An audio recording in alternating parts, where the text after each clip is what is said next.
May 6th. The committee schedule is available on the council's website.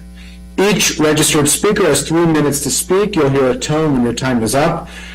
We have a number of speakers today, so we appreciate everybody abiding by their allotted time. Appreciate you joining us. We made a special point to ensure that everybody who wanted to participate in public hearings, nearly 260, are able to do so. And with that, we are going to move on to our first speaker, beginning with Robert Pastronk.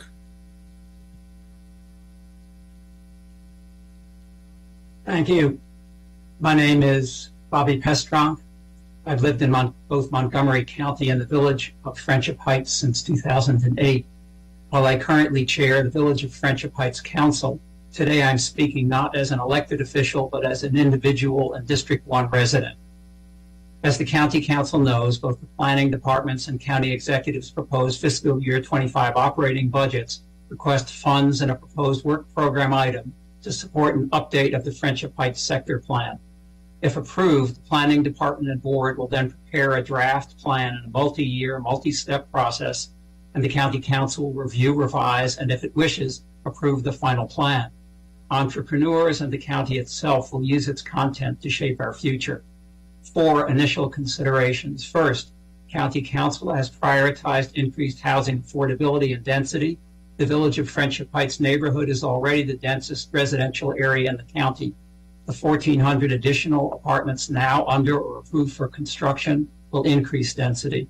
A Friendship Heights sector plan update should balance Council's objectives while also enabling open space, open sky views, and amenities for residents. The recently adopted plans for DC's Friendship Heights neighborhood do not do this. Little attention has been given to green space for humans and pets. The recently completed Friendship Heights Urban Design Study recognizes the uniqueness of the Friendship Heights Central Business District. It's bounded by green space around its edges. Preserve this green space and enhance it. For example, the Geico property could be used in part for dog park at the corner of Friendship Boulevard and Western Avenue. Second, Geico is an unusual asset, a constellation of notable mid-century buildings in a campus setting adjacent to a metro stop and bus depot, a block from DC and easily accessible to both the nation and county capitals. The campus and buildings could be adaptively repurposed in service to the county's high-priority biotech industry or for an academic campus if Geico no longer wishes to operate there. A sector plan update could also incentivize the return of neighborhood serving retail. The upzoning in the last plan drove it out with high rents, and ironically, the upzoning made the neighborhood less rather than more walkable and amenable. Third, the County Planning Department's praised pedestrian master plan offers specific recommendations for opening the village to surrounding neighborhoods and county amenities. River Road is an integral part of the Friendship Heights neighborhood for those living in the area covered by the proposed sector plan. Findings from both should be incorporated and expanded into any new sector plan. Fourth, and finally, the county's now required environmental assessment should address the regular pollution of Little Falls Creek, consider the environmental costs of tearing buildings down, and the expense of new construction. I'll submit longer comments to the County Council office. Thank you very much. Thank you, Bobby. Our next speaker, Peter Kim. Good afternoon, Council President Friedson and fellow council members. My name is Peter Miokin, and I'm the chair of the East County Citizens Advisory Board. The board takes the following position on the county executive proposed FY25 budget. In community health services, we support the expansion of the DHHS mobile health clinic services. As far as we also request funding for a proof of concept East County Civic Business and Community Advocacy Coalition, similar to the Chamber of Commerce or Civic Fed function that would incorporate business, health services, faith-based communities, and other grassroots communities groups for development and advocacy for the ongoing support of economic growth in East County. This would be coordinated out of the East County Regional Service Center. Also, we need funding for the WSSC water and sewer upgrade and expansion in the White Oaks Science Gateway area to support the upcoming development of the area. Regarding public safety of our communities, we ask for increased funding of stationary and portable police cameras at retail and shopping centers. We also support funding for the criminal street gangs unit, as well as hopefully supplemental additional funds for staffing in East County for the 3rd District IDER sector. We also request funding for the improvement of East Randolph Road and Randolph Road roadways upon which fatal and near fatal accidents have occurred lately, and also improve lighting around public spaces along county streets in East County to deter accidents. As for transportation, we ask for funding for advanced study of the Randolph Road BRT to ensure clean integration with the US 29 New Hampshire Veers Mill BRT routes. As the only east-west traversing BRT route in the county, the early study and analysis is critical to ensure a holistic approach between the Randolph Road BRT route and the other aforementioned route. Funding on the operational budget is needed for this study, with subsequent tasks and activities designated in the CIP budget. Regarding newcomers in need in the county, funding is needed for resettlement, food security, legal aid, housing, language access, and health and human services. The current increase in newcomers and projected increase must be met with widespread effort across the county to meet those needs, lessening substantial burden on already vulnerable areas. Support for newcomers should be addressed equitably through the county so that there's not a concentration in the few communities within the county. I'll skip over to youth programs. Regarding youth, we request the funding to provide support and approach for coordination between all county programs for youth services. We also need a dedicated county school coordinator who would coordinate and communicate comprehensive year-round and summer youth employment opportunity programs. With that, you have our testimony. You have a copy of the letter that we sent to the county executive. And I thank you for the opportunity. Thank you. Thank you for your testimony. Our next speaker, Ariana Ross. Thank you so much. I appreciate it. I am not, as I am a CEO of Story Tapestries, but I am not here. I'm here as an individual. As a mother and a parent of 2 children, one 15-year-old and another 6 years old, and an artist, and a lifelong resident of Montgomery County, I've witnessed a growing percentage of youth and adults who feel strongly that they have no voice and are at a huge economic disadvantage to other people.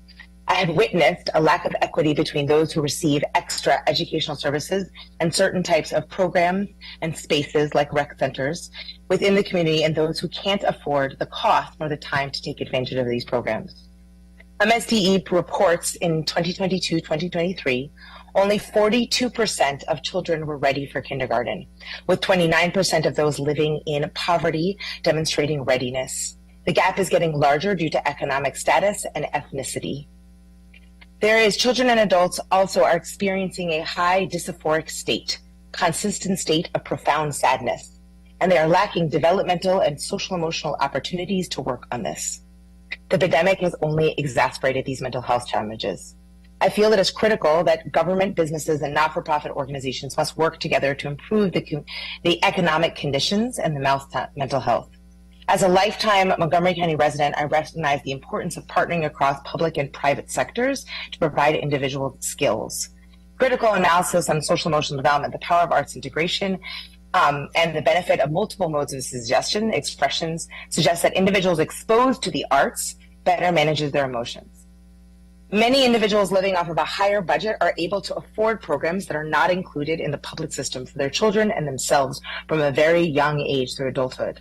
A large sector of adults and older youth might have the opportunity to classes to improve their skills and subsequent their job options.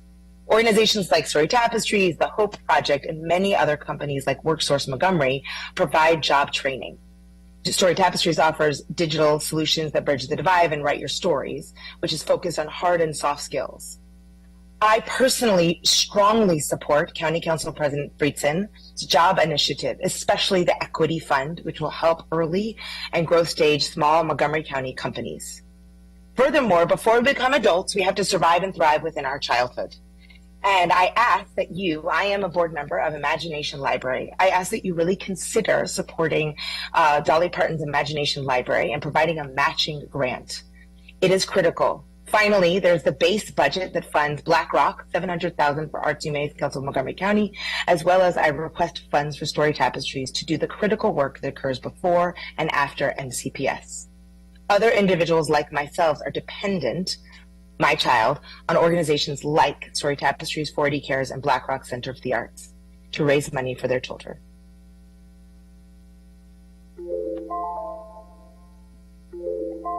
Thank you for your testimony. Our next speaker is Cynthia Kst.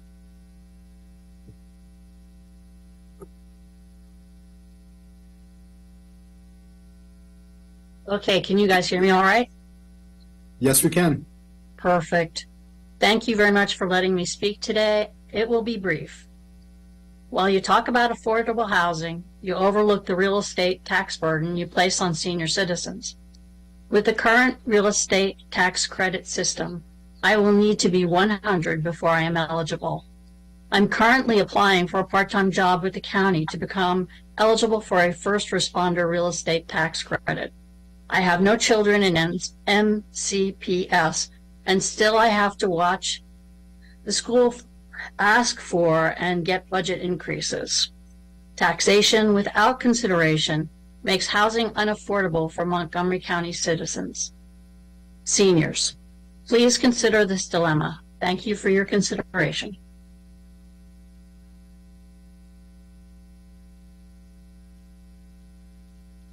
Thank you for your testimony. Our next speaker is Dennis Alexander.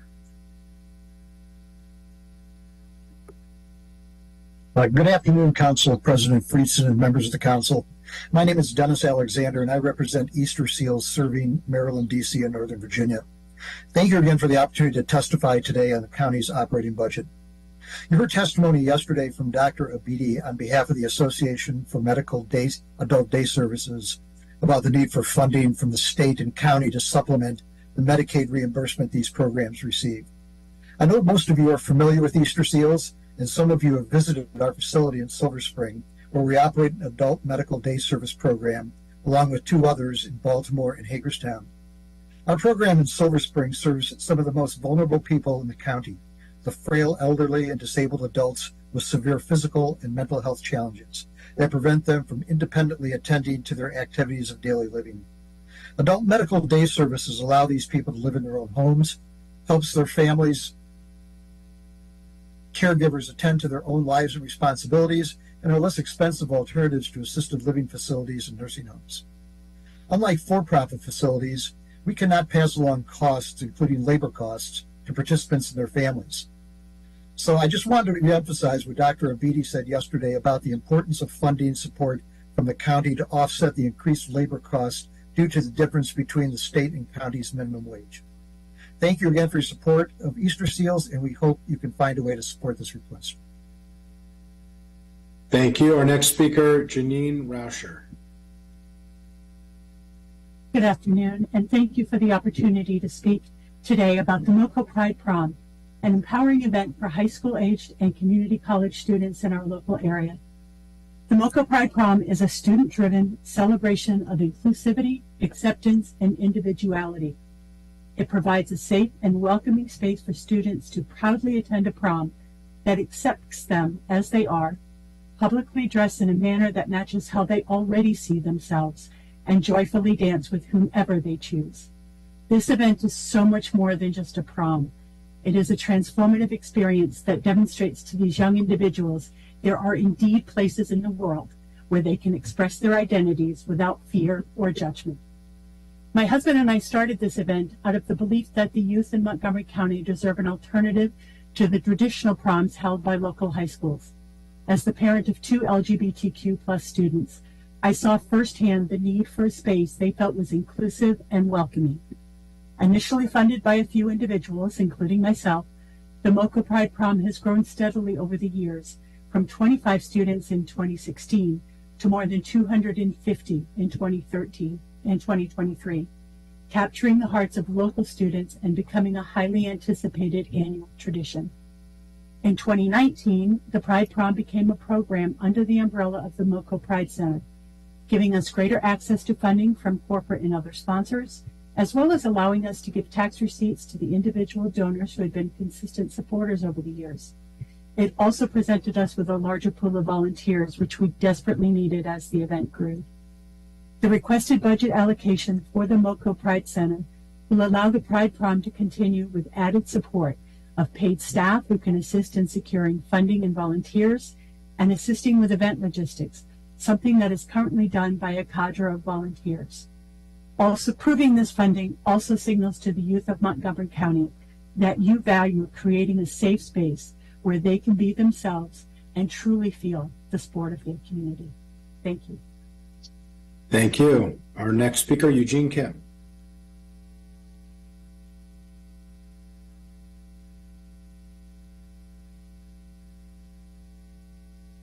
Eugene, you're muted.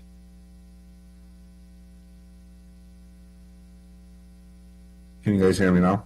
Yes, thank you. Sorry. Hi, my name is Eugene Kim, and I'm a proud parent of a first grader with autism at Darnestown Elementary.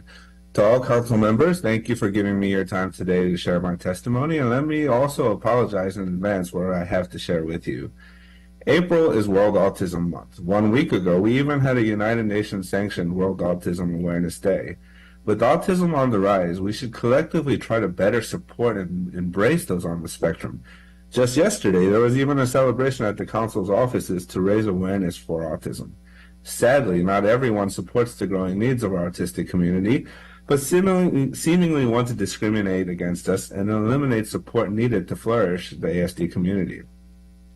As you have heard in previous testimonies from our very dedicated Darnestown parent group, the Autism Learning Center at Darnestown Elementary School is being gutted by 7 paraeducators, a near 50% staff reduction in the autism education staff alone.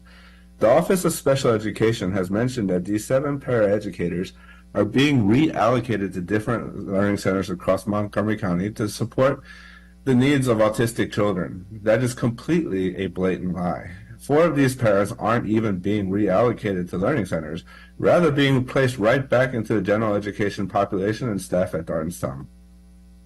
The Office of Special Education has also mentioned repeatedly that the specific needs of our autistic children will be met with no shortage of support. How is this possible? There is a proven inability to staff paraeducators across the learning centers, so how can a removal of resources maintain the same level of support when the county clearly cannot claim that the number of support staff will increase or even remain currently on par? The Office of Special Education has also maintained their stance that the enrollment at Darnestown is also expected to decline from 68 currently to 55 students next year. This is another example of a blatant lie and a complete misunderstanding of students' needs. Last month, during a Darnestown PTA meeting, the principal is on record stating that the expected enrollment is expected to grow and grow significantly at that. The only way to project decline and lay claim to expected declines is to gut the program and not even make it an option to parents. This has already been the case, where at a minimum 2 parents were told in their IEP meetings that Darnestown is no longer an option. Basically, the Office of Special Education is hiding behind false statements and unjustified claims. These are just some very simple facts that show the discrimination against our children and blatant disregard for their needs. The mandate from the Office of the Special Associate Superintendent for Special Education shows a clear lack of understanding of what our children need in terms of equitable services and clearly demonstrates discrimination against ASD children in Montgomery County. I urge the Council to look deeply into this matter and force a reevaluation of what is truly equitable and fair. Thank you. Our next speaker, KJ Donna Smith. Thank you for the opportunity to speak today. My name is Donna B. Smith. I'm here on behalf of the Green Sanctuary Committee of the Unitarian Universalist Church of Silver Spring, a participating member of the Montgomery County Climate Coalition.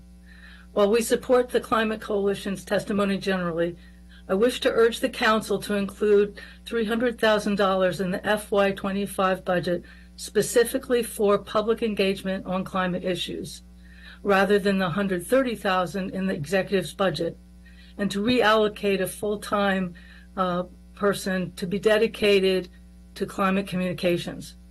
Respect for the interdependent web of existence is a core Unitarian Universalist principle, and I don't have to tell this council that climate change is an emergency. However, there's only so much that can be done through legislation and regulation alone. All our residents must be motivated to make daily climate-smart choices. And in fact, the county has many programs addressing both the mitigation of and adaptation to climate change, implementing the Climate Action Plan directly or indirectly. Surveys tell us that nearly 3/4 of our county residents think people should do more to address climate change.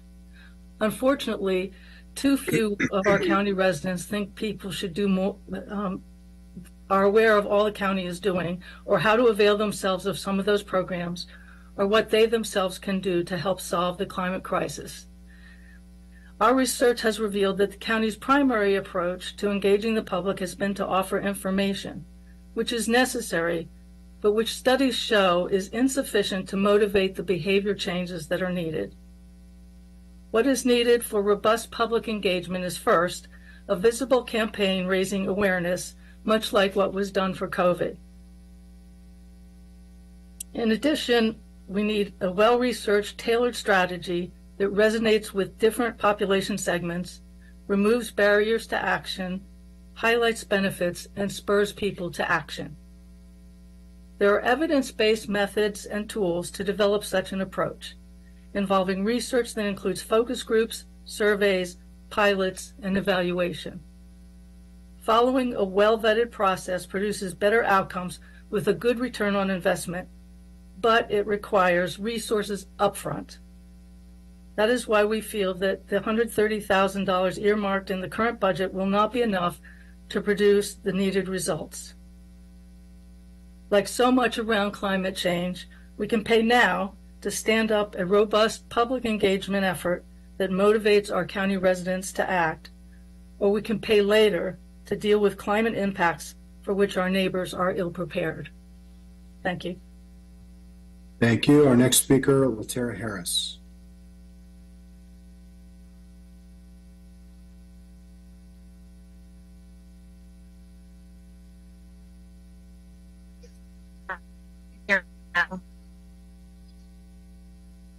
Hello, can you hear me? Yes, we can.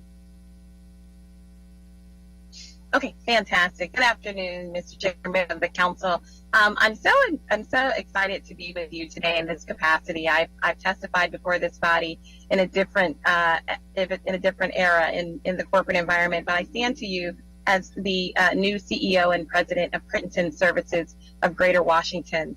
You will hear momentarily from some of our fantastic students that have gone through the program, your students that have gone through the program since the 6th grade. Really phenomenal work. We've been around for 135 years, serving both Black and young teen girls. I'm so excited to have left the corporate environment and come to run this fantastic organization, truly focused on positive youth development, focused on the whole world, and ensuring that our girls have a growth mindset and that they are prepared for the world of work and life after. So we wanted to make sure that we were very visible on this council, letting you know your investment has mattered. I think if we were to look at the people that are on this call and, you know,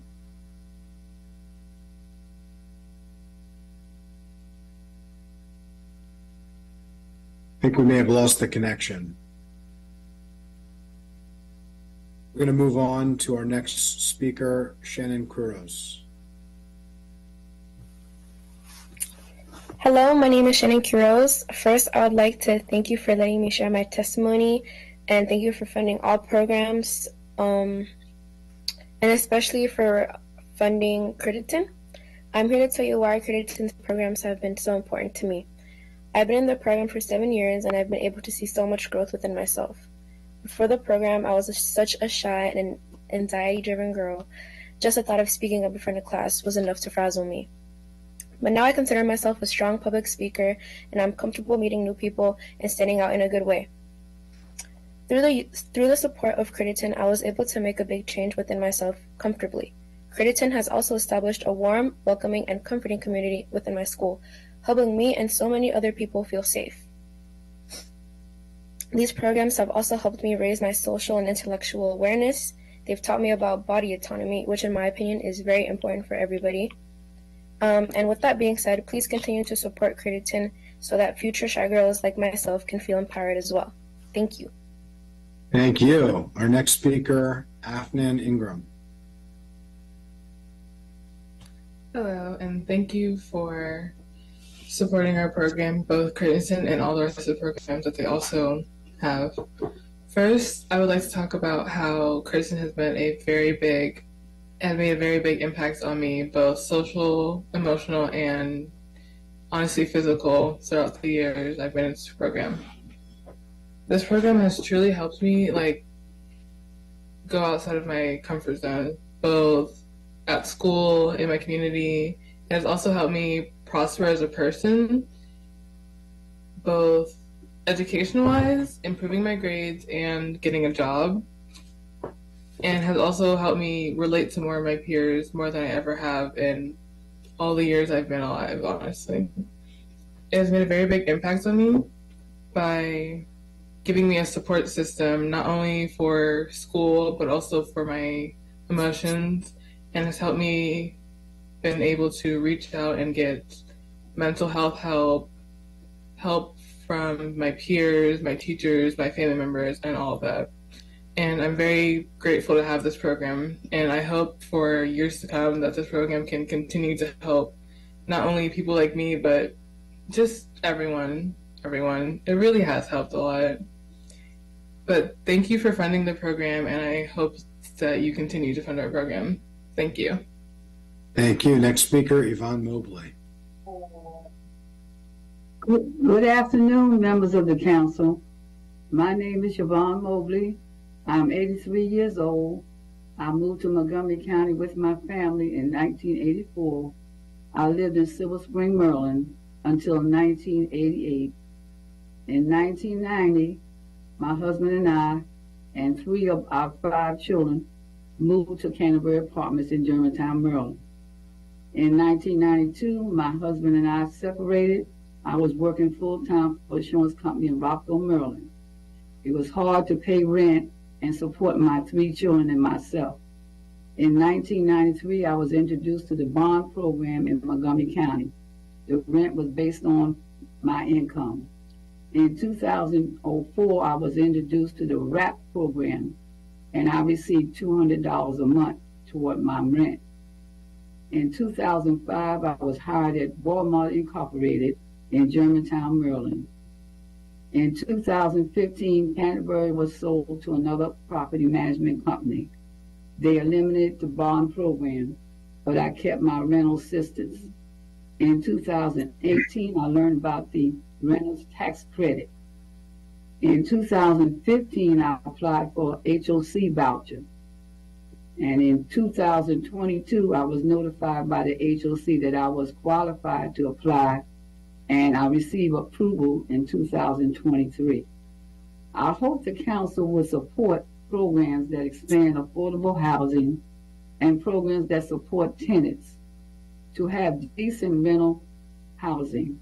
There are single parents out there that need housing they can afford now, not years later. I hope the council would not only fund programs that expand affordable housing, but fund programs like RAP that help existing tenants.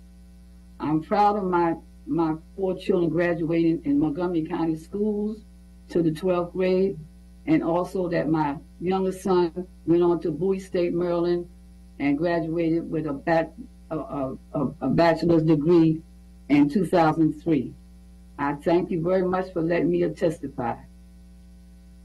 Thank you. Our next speaker is Salvador Alexandro Serrano. Hi, good afternoon, Council. Thank you for the opportunity for me to give my testimony about the great job of the Welcome Back Center program. My name is Salvador Alexandro Serrano. I'm originally from a small town called Teotihuatlán de Corona, from Jalisco State in Mexico. As many others, I decided to move with my wife and my son to the United States with the dream of finding a better future for my family. I arrived to the beautiful state of Maryland with a strong desire of advancing in my career and validate my nursing's license, to work in my profession and continue doing what I like the most, helping others. As many others identifying with my situation, I arrived to the U.S. with no idea of how to fulfill my goal. However, I had a strong determination and willingness of not giving up. It is at this moment when I met the group of the Welcome Back Center, and they helped me understand how to complete the process to fulfill the dream I wanted so much. Therefore, I respectfully request your support for the Latino Health Initiative request of $100,000 for the Welcome Back Center for the fiscal year of 2025. The great team of the Welcome Back Center were God's hand that gave me the hope that little by little I was losing. They gave back to me the strength and energy to continue with my goal. It has not been easy to undertake the process, and 1,000 times it seems an endless road. But with determination and support of the right great team, little by little I'm completing what I must do to obtain my nursing license in Maryland. I completed the certification evaluation of my nursing degree in Mexico, and I'm working as a certified nursing assistant at a hospital in Maryland. I have also passed the requirement English proficiency exam, and I'm already steps away to reach my desired goal to become a registered nurse. The Welcome Back Center is not only a great team to help us with the services offered to me and many others like me, including physicians and behavioral and health professionals. They are the light that many of us coming to the U.S. finding our dreams would love to have. They provide the guidance and support in a road that on our own would have been extremely difficult or even impossible to walk through. However, with all the knowledge, materials, support, and above all, their greatest heart, they gave us a hand to demonstrate that we're not alone in this journey, to be able to return to work in the most noble and human profession, to help and heal others. Thank you so much. Thank you. Our next speaker, Candra Mania.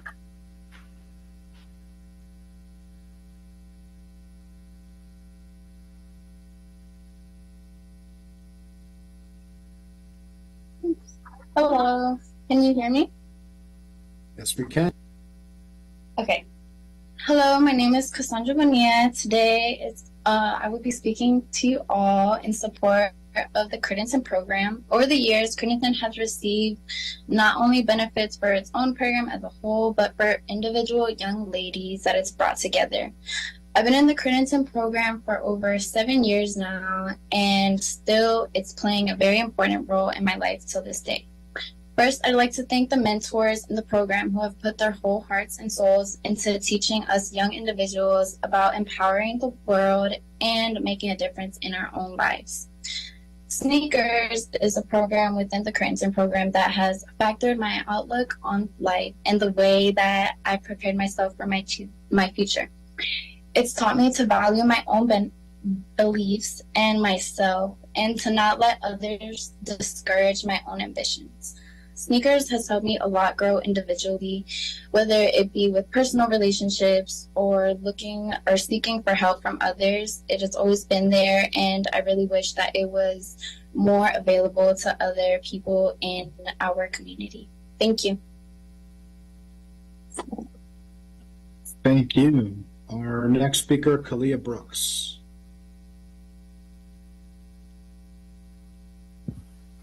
Hello, can you hear me? Yes, we can. Okay, good. Hello, everyone. My name is Kalia Brooks. I've been in the program for 7 years and got to experience the advice to assist me as a young woman I am today. I've been in the Credential program. The Credential program provided me with a sense of an open mind towards my peers and people in general. I gained a sense of sisterhood, which empowered my femininity in any way possible, like self-love, respect, contraceptions, goals, careers, and anatomy. I want to thank you all and the teams that help fund these programs for teens, because as the years gone on, I know how I want to impact the world once I graduate and move on to my next chapter. In my next chapter, I would like to be a social worker just like my mentor. Thank you. Thank you. Our next speaker, Dilan Olivarez.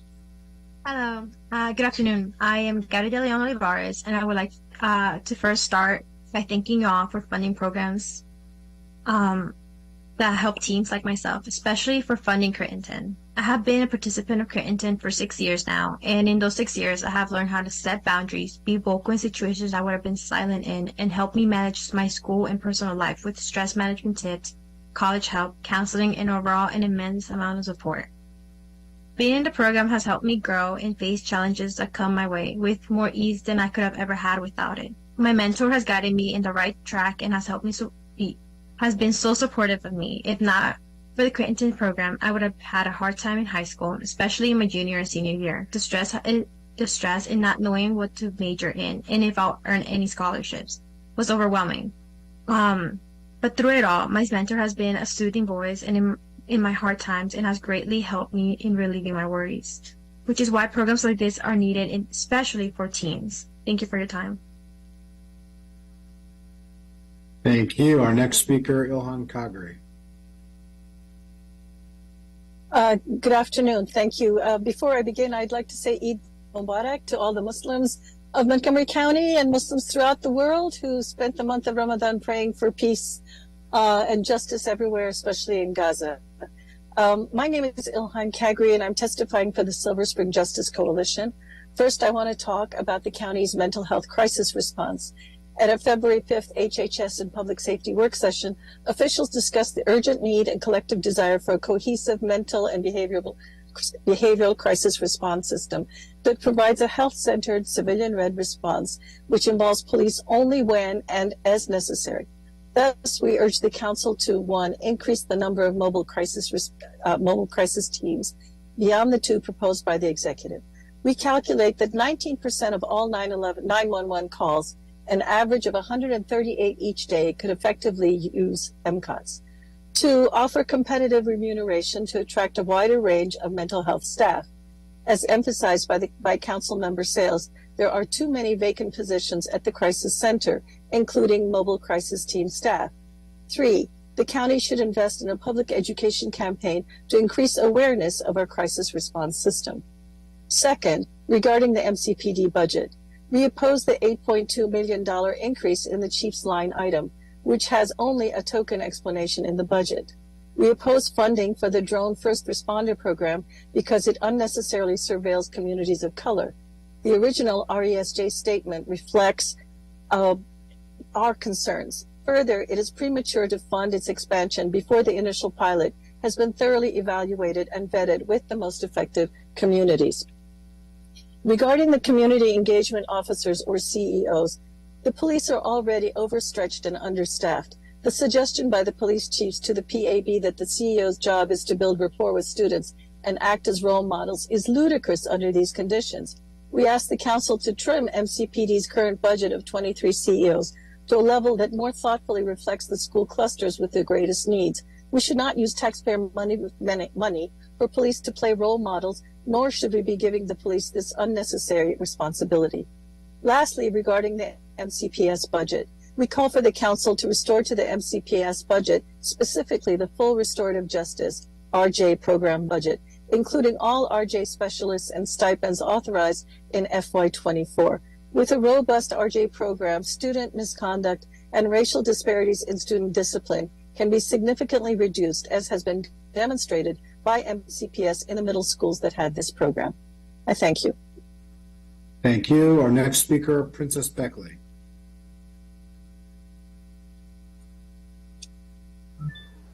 Hi, my name is Princess Beckley, and I just want to say thank you for your support and for the Crinton program. Because of you, throughout my 7 years in this program, I was able to gain a deeper understanding of myself, my values, and my relationship with the people around me. In my sneakers group, us girls and our mentor have created a safe, non-judgmental atmosphere where we all collectively come together to have fun and talk whatever, to then our sentimental moments that bring us closer than ever. My mentor's guidance, support, and their experience has helped us girls navigate challenges and also make the right decision. The advice and lessons that I've grown up upon from sneakers has not only helped me become a better person for myself, but a better sister to my siblings, a better daughter to my parents, and a better friend to my friends. This is an amazing program that I would like many other girls to experience, being in a place where they can relate their lives with others. I would also like to add that from this program, I have won a scholarship for college that will help tremendously with my finances. Thank you for your time and your support for the Crinton program. Thank you. Our next speaker, Leticia D'Souza. Can you guys hear me? Yes, we can. Right. Hi, my name is Leticia, and I just wanted to thank you for funding all the programs that support teens and also Crediton. I have been in the Crediton programs for now 7 years. This program has changed my life immensely to the way I interact with myself and with others, how I see myself as a person. It has changed how I am as a sister, a daughter, a friend, a leader, and much more. It provided me a space where I couldn't find nowhere, a space where I could authentically be myself and share my thoughts and emotion, which I've always had trouble with. It gave me important people in my life that I can wholeheartedly say that I can look up to and run to when I have problems. It made me become the woman I always dreamed of becoming, but never thought I could actually become. From middle school to transitioning to high school to now our senior year, it has been a pleasure to see the girls that have joined any time frame of the program and seeing how much we have grown together. Because of this program, I've also recently been awarded the Crediton College Scholarship, which will help with the finances for my college career. This program is incredible to our youth and impact our lives positively. Thank you for taking the time out of your day to listen to our voices and supporting the Crediton program. You. Our next speaker, Ashley Walters.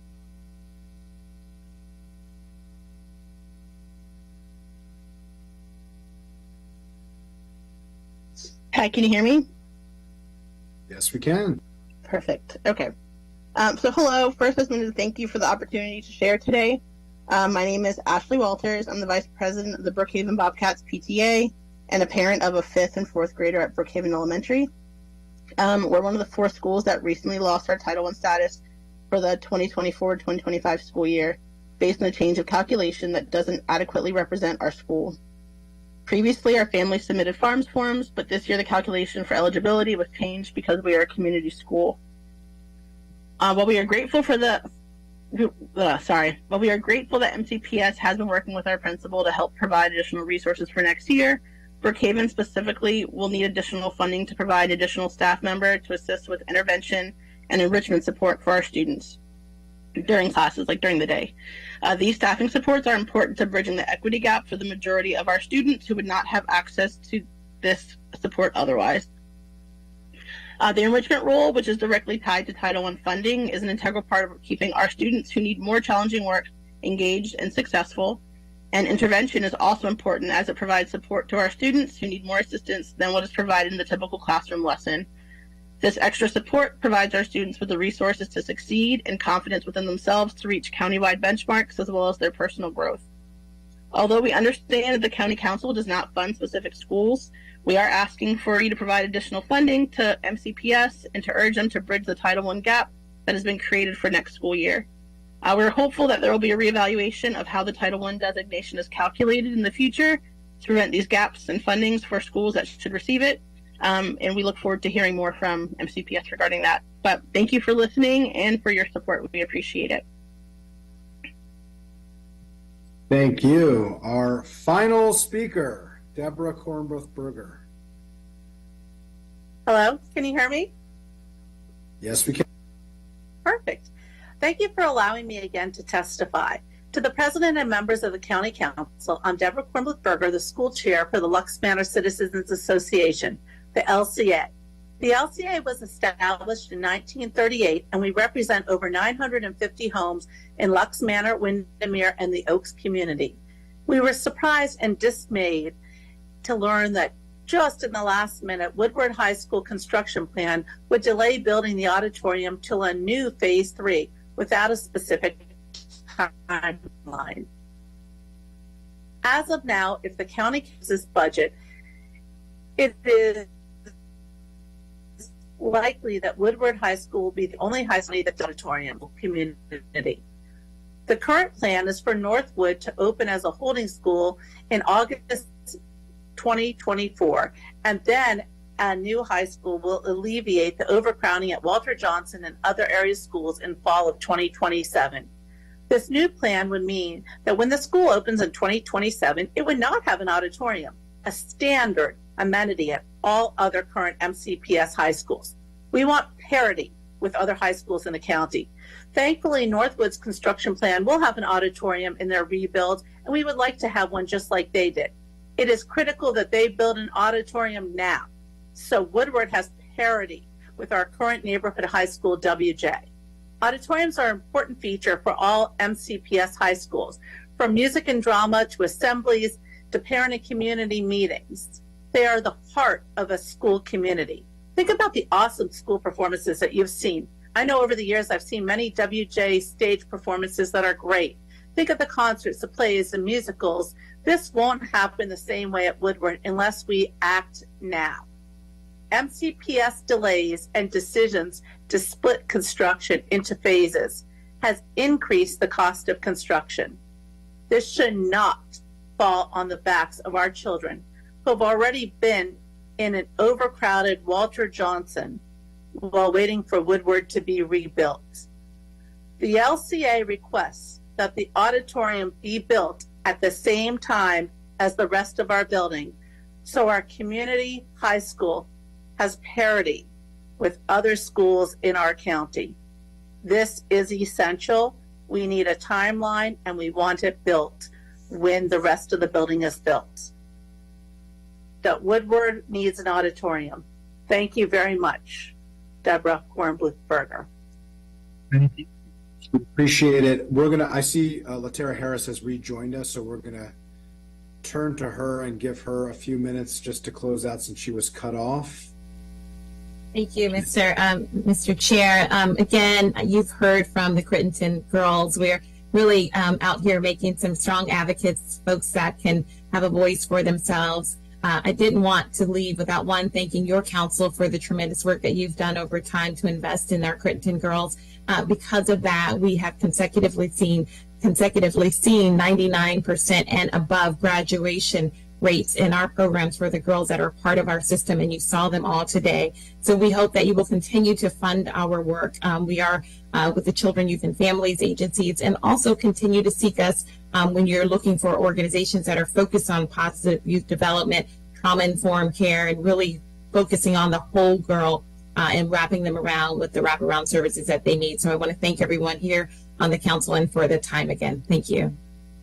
Thank you very much. Thank you again to our staff for doing a terrific job over the last few days. We had nearly 260 speakers speak, a representative sample of our community. We have a lot of work ahead of us with a $7.1 billion recommended operating budget. And with that, colleagues, this public hearing is now closed and we are adjourned.